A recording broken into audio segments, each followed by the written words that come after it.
Hello lovelies! I've decided that today I'm going to challenge myself to make a video where I don't include a single edit, and I'm going to talk about a topic that is dear to my heart, and that's about divorce. My parents have been divorced since I was 17, so roughly about 8 years ago, my mum told my dad that she was leaving him. And it's not the most emotional thing to think about for me now because everybody is so much happier. And if you've read my brother's book, you'll see that everybody found new partners and things like that. But I'd like to talk about divorce today and how it can affect you as a child and how to get through it, I guess, because you kind of have to. There's no other choice. You can't mend your parents' relationship and things like that. It just doesn't work like that. So just gonna change hands now and again. Please bear with me. So basically, when I found out that my mom wasn't happy in the relationship, I started thinking that maybe divorce was going to be an option. It was going to be a thing that could potentially happen in our family, and I had a bit of time to prepare, which I think is quite a nice thing to have. It's also horrible because you might find out things before they've made a proper decision, and it can be grueling. And it's hard because you don't want to side with anybody, but of course you feel sorry for one more than the other. Well, that's what happened to me. You know, I really sympathized with my dad because I knew that it wasn't what he wanted. And I think it's what he wanted. I think it's what he wanted in retrospect, and now he obviously is happy that it happened. But I don't think at the time that's what he wanted, and I found that very difficult. So I don't know if that's happened to you, if you've gone through anything like that. But I think what you need to realize is that you can't take the blame. And I know people say to you, like, it's not your fault. Just know it's not your fault. I think what's different, and what I figured out about that, is that we don't think it's our fault that our parents are getting divorced, but we feel guilty even still. You just feel guilty.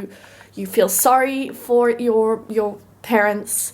You want to help them, but you know you can't. And you know the closest person to you, one of the closest people to you, I'm not editing this, I swear. One of the many close people to you. Okay, Theo, calm down. Your father, for example, is a very close person to you, okay? And when you know that he is going through one of the toughest things in his entire life, and he's never actually been through something so horrific, it's really hard because you just don't know how to help. The thing is, you don't have to help in the sense that you're going to fix it. That is important. You can obviously help in certain ways, like dad or mom, whoever. How can I help you today? Do I need to just get out of the way? Would you like me to pack your things? I know this is sounding like this is going to happen to all of us. Don't worry, your parents might not get divorced, but a lot of parents do. And there are different ways to cope with it. And I think one of the hardest things that happens is the change. And it's similar to, you know, when something else happens that's incredibly drastic in your life, like maybe you lose somebody or you move house. It's that whole adapting to change thing, and there's a lot of denial and sort of, I'm just checking it's still on. Yeah, there's a lot of denial, and it's the believability is difficult. I just kind of, it was that, like, I pinched myself. Was this really happening?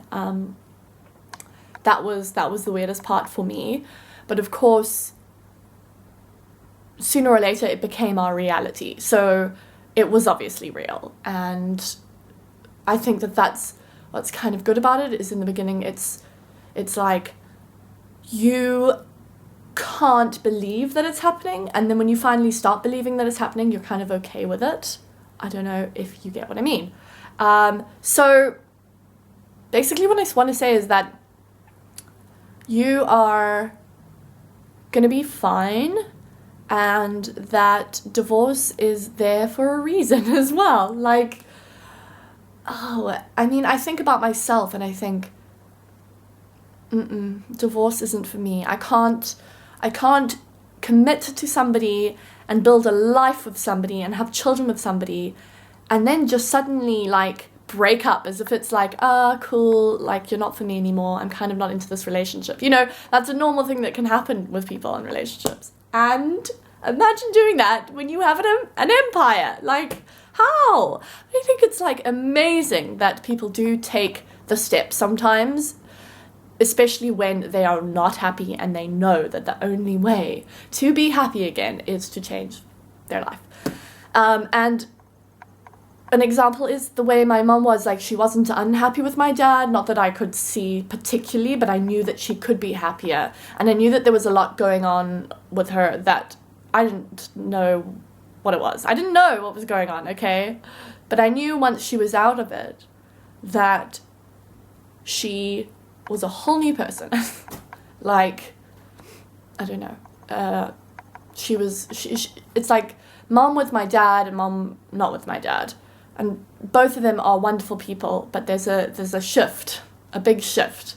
And it's not to say like, Dad, you know, you weren't great for my mom. You were amazing for my mom. You were incredible. But as time went on, my mom needed this other thing, you know, and she didn't know how much she needed it until she actually said goodbye. Anyway, so that's my story in a nutshell. This is one of the weirdest videos I think I've ever made, but I hope that something that I've said here has helped you and that I've kind of reached out in a way and like held your hand. I kind of wanted to talk as though somebody was sitting opposite me and we're having coffee and we were randomly talking about divorce for like 5 minutes. So yes, just know that if your parents are splitting up at the moment, or you think your parents are splitting up, or just anything in general, I have opened up an advice email channel, and I am going to be replying to as many as I can. I'll reply to everybody eventually. It's just obviously going to take a bit of time depending on how many of you do send me messages. I'll put my email address in the inbox. You see why YouTubers need to edit things out. I'll put my email address down in the description, so you can email me. The shorter the better, just by the way, because then it's easier for me to reply. It's just like if your email is incredibly long, like I really enjoy it and I will read it. I just feel like if it's shorter, I can get through more and help more people. But if you feel the only way to communicate your thing is by writing it all out, then I understand. I'm like that too, so don't worry. Yeah, so basically I will be seeing you on Thursday because I'm uploading a video, if all goes well, with Riyadh K. He's amazing. I love him. We made a video in London when I was there and it was stunning. I loved it. I mean, I don't know if the video is going to be good, but it was a stunning experience. So that will be up on Thursday. So you'll be seeing me soon. I just had to put something out there this week and I felt like this is something that I wanted to talk about. So I hope you enjoyed it. I'll see you soon. Bye, lovelies.